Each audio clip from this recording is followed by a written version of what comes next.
Okey kak, bagi saya roti jala satu set. Okey. Dia satu set 4 biji. Okey. Dengan kari ayam RM5. RM5 eh? Ya. Kau nego lama mana dah? Dekat 10 tahun kat dah.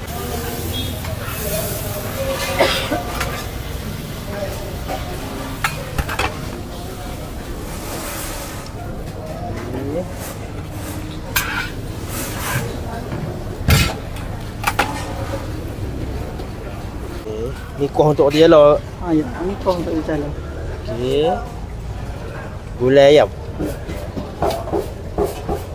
Alright.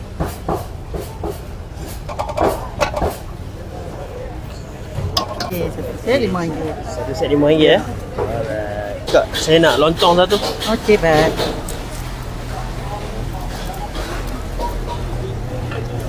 Untuk dalam satu mangkuk lontong, orang Cilimpik pakai berapa?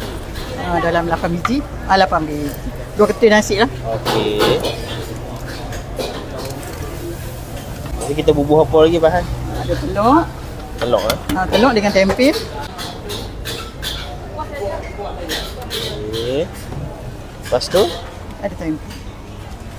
tempe ya. Ini kuah dia. Ya. Alright. Tu dia punya final dah. Sambal bilis eh. Ya. Okey. Alright. Siap ah.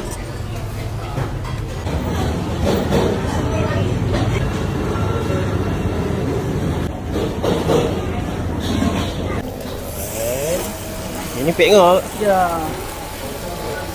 Pek ngok nyok. Ya. Kalau orang KL dia panggil lempeng lah. Lempeng eh.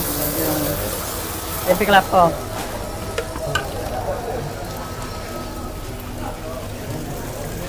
Untuk pek ngok pakai kuah apa kak? Dia kari ikan. Kari ikan ah. Kari ikan pek ngau satu. Dengan kari ikan sekok RM5.